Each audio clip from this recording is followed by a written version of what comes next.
La Comisión de Hacienda de la Cámara de Diputados aprobó en general la reforma tributaria. En esta instancia, los parlamentarios de oposición votaron en contra de la iniciativa. Vamos a conversar sobre este tema con el diputado de la UDI, integrante de la Comisión de Hacienda, Guillermo Ramírez. ¿Cómo está, diputado? Gracias por el contacto. Buenas tardes, Sebastián. Hola, Fresia, ¿cómo están? ¿Qué tal? Bueno, diputado, ayer 8-5 fue la votación finalmente en general de esta reforma tributaria. En términos generales, diputado, ¿por qué votaron en contra de esta iniciativa? Incluso en esta etapa, ya no en el detalle, sino en términos generales de la reforma.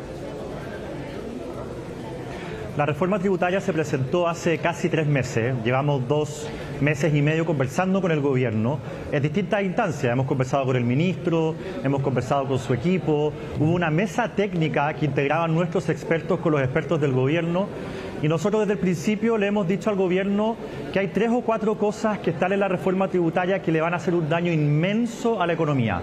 Van a lesionar nuestra capacidad de crecer, van a espantar la inversión, van a estancar la creación de empleo, el alza en los salarios, y por lo tanto nosotros le hemos pedido al gobierno que revise esos instrumentos que nosotros consideramos que son muy malos. ¿Cuáles son, diputado? Y que cuando se han aplicado en otros países han tenido que abandonarlos.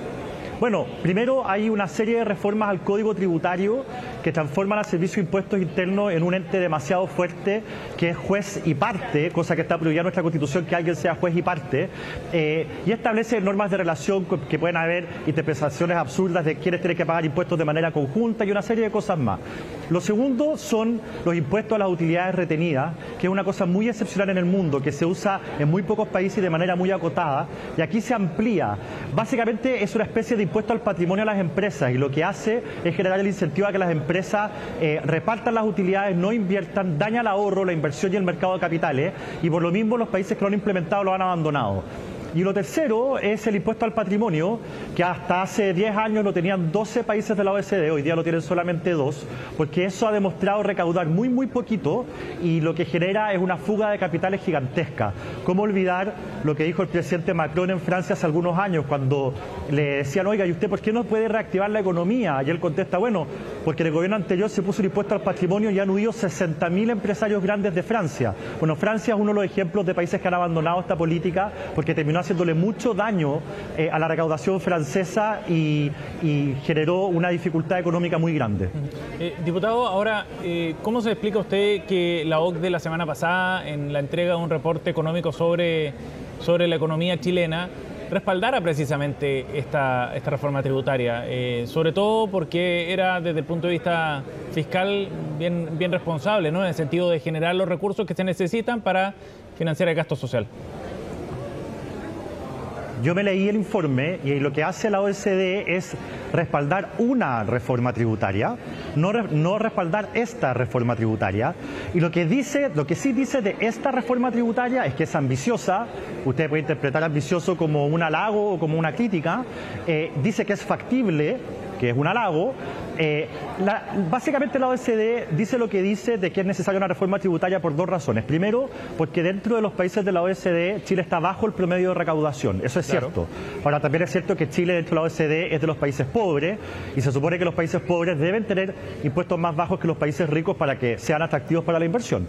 Lo segundo es que la OECD siempre ha dicho que en el caso de Chile, después de pagar impuestos, la desigualdad no se reduce de manera significativa.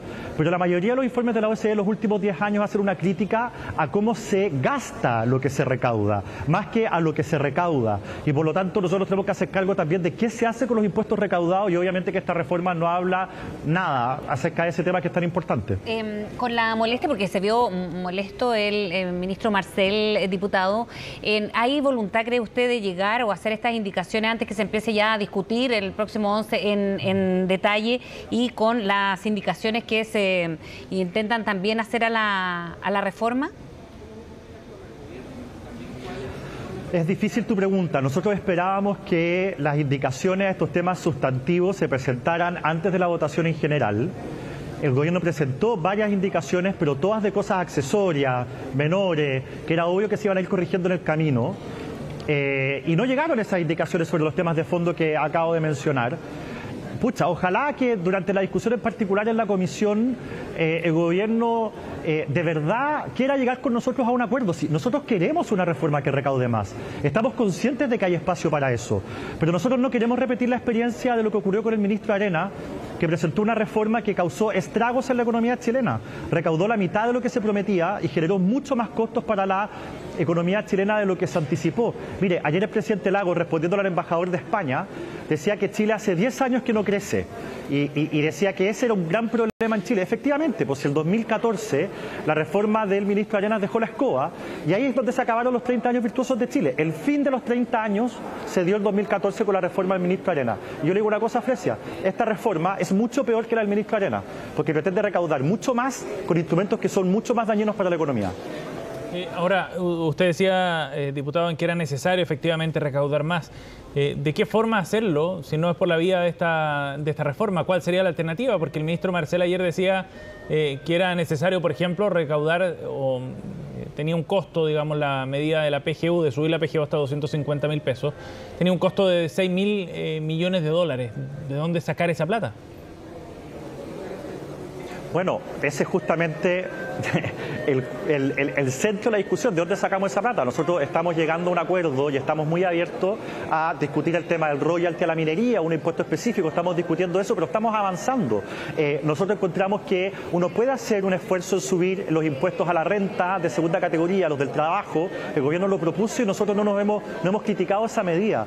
Pero lo que pasa es que cuando el gobierno centra gran parte de su reforma tributaria en generar todos los incentivos para que los que tienen algo que invertir, pueden ser pequeños empresarios, grandes empresarios, prefieran hacerlo en otro país, eso nos parece que es dispararse en los pies. Lo que la izquierda latinoamericana no ha entendido, y que la izquierda en Europa y en Norteamérica sí entendieron, es que no hay progreso posible si es que no hay crecimiento económico.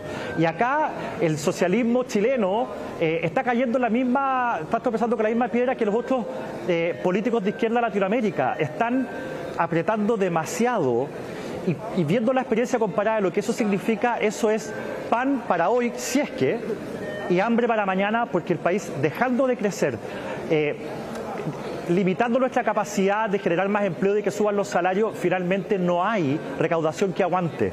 Nosotros tenemos que generar las condiciones para recaudar más, pero para que Chile sea un lugar atractivo, para que una persona, un español, un gringo, un alemán, que esté buscando dónde invertir, mire a Chile y diga, esto es atractivo. Eso genera más empleo en Chile, más tecnología, más progreso económico, más productos a mejor precio, mejor competencia. Eso es todo lo que esta reforma no es. Y nosotros estamos disponibles para llegar a un acuerdo, para recaudar más, pero manteniendo a Chile como un país competitivo en un escenario que es muy fácil mover la plata de un lado a otro si se hace a través del computador. Diputado, y en ese sentido, ¿usted ve disposición de parte del gobierno a avanzar en otras medidas pro inversión precisamente, o hacer las correcciones que ustedes están planteando sobre alguna de los instrumentos que contempla esta reforma? Pucha, yo esperaba que eso ocurriera antes de la votación de ayer y no ocurrió.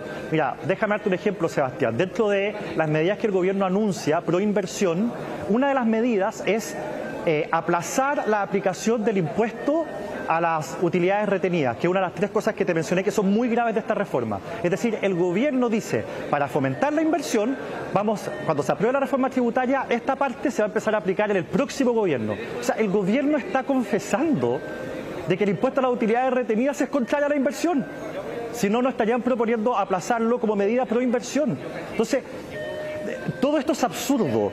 Esa medida, el impuesto a las utilidades retenidas, no debería existir y deberíamos buscar la recaudación por otro lado, no por algo que, por confesión del gobierno, daña la inversión. Eso es justamente lo que no hay que hacer y es justamente lo que nosotros estamos dispuestos a conversar. Bien, diputado, muchísimas gracias por hablar con nosotros esta mañana. Gracias, diputado. Gracias a ti, Fresia. Gracias, Sebastián. Nos vemos.